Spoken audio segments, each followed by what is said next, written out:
कुछ कारें सिर्फ सड़क पर नहीं चलती, वो इतिहास लिखती हैं। कुछ सिर्फ लग्जरी नहीं होती, वो एक विरासत होती हैं। नमस्कार दोस्तों, स्वागत है आपका लग्जरी व्हील्स ग्लोबल में। यह सिर्फ कारों का चैनल नहीं है, यह उन मशीनों की दुनिया है जिन्होंने इतिहास बनाया, ताकत दिखाई और अपनी पहचान से पूरी दुनिया पर अपनी छाप छोड़ दी। अगर आपको दुनिया की सबसे दुर्लभ, सबसे शानदार और सबसे रहस्यमयी कारों की असली कहानियां पसंद हैं, तो अभी चैनल को सब्सक्राइब कर लीजिए, क्योंकि यहाँ हर हफ्ते हम ऐसी कहानियां लेकर आते हैं जो शायद आपने पहले कभी नहीं सुनी होंगी। आज की कहानी एक ऐसी कार की है जो पहली नजर में आपको बिल्कुल साधारण लगेगी, लेकिन जापान में जब यह सड़क पर निकलती थी तो लोग कार को नहीं, उसके अंदर बैठे इंसान को देखने की कोशिश करते थे, क्योंकि अक्सर उसके अंदर कोई साधारण व्यक्ति नहीं होता था। कभी देश का प्रधानमंत्री, कभी शाही परिवार का सदस्य, कभी किसी विशाल उद्योग समूह का मुखिया, और वर्षों तक इसकी शांत और रहस्यमयी छवि का जिक्र जापान के याकुजा से जुड़ी चर्चाओं में भी होता रहा। लेकिन आखिर इस कार में ऐसा क्या था? दुनिया का सबसे ताकतवर इंजन, सबसे तेज रफ्तार, सबसे चमकदार डिजाइन, फिर भी लगभग 60 साल बाद आज भी टोयोटा सेंचुरी को जापान की सबसे सम्मानित कारों में क्यों गिना जाता है? इस सवाल का जवाब हमें ले चलता है 1967 में। उस समय जापान सिर्फ एक देश नहीं, बल्कि दुनिया की सबसे तेजी से बदलती अर्थव्यवस्थाओं में से एक बन रहा था। नई फैक्ट्रियां बन रही थीं, नई तकनीक जन्म ले रही थी और दुनिया जापान को एक नई नजर से देखने लगी थी। लेकिन उसी समय टोयोटा ने एक ऐसा फैसला लिया जिसने लग्जरी कारों का मतलब ही बदल दिया। 1967 जापान दुनिया को अपनी तकनीक से चौंका रहा था, लेकिन टोयोटा के इंजीनियर दुनिया की सबसे तेज कार बनाने में व्यस्त नहीं थे। उनका सपना कुछ और था। वो ऐसी कार बनाना चाहते थे जो सड़क पर अपनी आवाज से नहीं, अपनी मौजूदगी से पहचानी जाए। एक ऐसी कार जिसे देखकर लोग उसकी कीमत का अंदाजा न लगाएं, बल्कि उसमें बैठे इंसान का सम्मान करें। और यहीं से जन्म हुआ टोयोटा सेंचुरी का। इस कार का नाम सिर्फ एक नाम नहीं था, इसे टोयोटा कंपनी के संस्थापक साकिची टोयोडा के जन्म के 100 वर्ष पूरे होने की याद में रखा गया। यानी यह कार शुरुआत से ही एक विरासत बनने के लिए बनाई गई थी। अब जरा इसे ध्यान से देखिए। पहली नजर में शायद आपको इसमें कुछ भी असाधारण न दिखाई दे।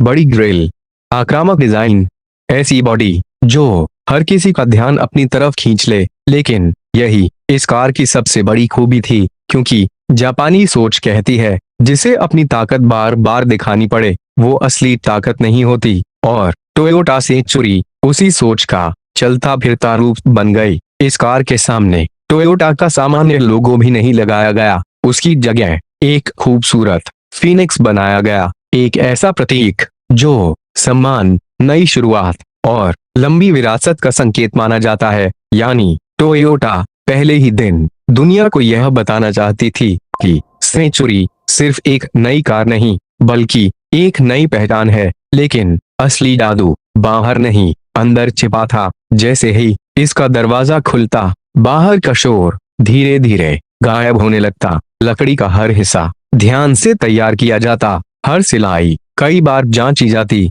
और पूरी कार एक ही सवाल के साथ बनाई जाती, पीछे बैठा इंसान और ज्यादा आराम कैसे महसूस करे। यही वजह थी कि इस कार में ड्राइवर नहीं, पीछे बैठा मेहमान सबसे महत्वपूर्ण माना जाता था। धीरे धीरे जापान के प्रधानमंत्री, वरिष्ठ सरकारी अधिकारी, बड़े उद्योगपति और शाही परिवार के सदस्य इस कार में सफर करने लगे। और यहीं से टोयोटा सेंचुरी सिर्फ एक कार नहीं रही, वो एक पहचान बन गई। एक ऐसी पहचान जिसे देखकर लोग बिना कुछ पूछे समझ जाते थे कि अंदर बैठा इंसान देश के सबसे प्रभावशाली लोगों में से एक हो सकता है। लेकिन समय के साथ इस कार की एक और पहचान बनने लगी, ऐसी पहचान जिसके बारे में बहुत कम लोग खुलकर बात करते हैं, लेकिन जिसका जिक्र आज भी जापान की सड़कों की कहानियों में सुनाई देता है। और यहीं से इस कहानी का सबसे रहस्यमयी अध्याय शुरू होता है।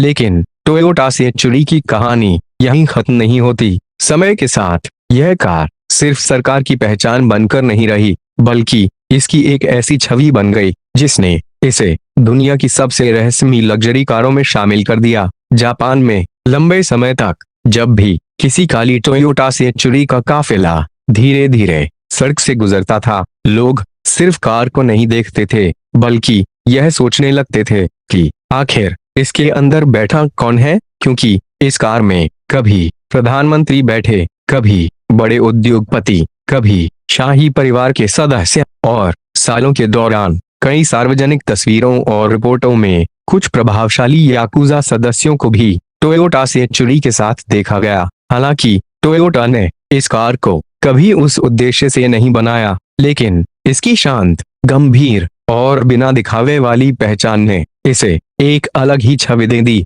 समय बदलता गया, नई कारें आती रहीं, नई तकनीक आती रही, लेकिन टोयोटा सेंचुरी का एक नियम कभी नहीं बदला। इस कार का काम भीड़ में सबसे अलग दिखना नहीं था, इसका काम सम्मान के साथ पहुंचना था। और शायद यही वजह है कि आज भी पुरानी टोयोटा सेंचुरी दुनिया भर के कलेक्टरों के लिए एक सपना है। अमेरिका में कई लोग इसे जापान से इंपोर्ट करवाते हैं, क्योंकि उनके लिए यह सिर्फ एक पुरानी कार नहीं, बल्कि जापान की संस्कृति का एक चलता फिरता हिस्सा है। और पाकिस्तान जैसे देशों में भी इसके पुराने मॉडल आज भी अपनी शाही मौजूदगी की वजह से लोगों का ध्यान अपनी ओर खींच लेते हैं। लेकिन इस पूरी कहानी में सबसे बड़ी बात न इसका इंजन था, न इसकी कीमत, और न ही इसकी रफ्तार। इस कार की सबसे बड़ी ताकत उसकी सोच थी, एक ऐसी सोच जो कहती है असली ताकत कभी शोर नहीं करती, असली सम्मान कभी दिखावा नहीं करता, और असली विरासत समय के साथ और भी मजबूत होती चली जाती है। यही वजह है कि करीब 60 साल बाद भी टोयोटा सेंचुरी सिर्फ एक कार नहीं, बल्कि जापान की पहचान और खामोश ताकत का एक जिंदा प्रतीक है। अगर आपको दुनिया की ऐसी शानदार, दुर्लभ और रहस्यमयी कारों की असली कहानियां पसंद हैं, तो अभी लग्जरी व्हील्स ग्लोबल को सब्सक्राइब कर दीजिए, क्योंकि यहाँ हम सिर्फ कारों के फीचर्स नहीं बताते, हम उन कारों की कहानियां सुनाते हैं जिन्होंने इतिहास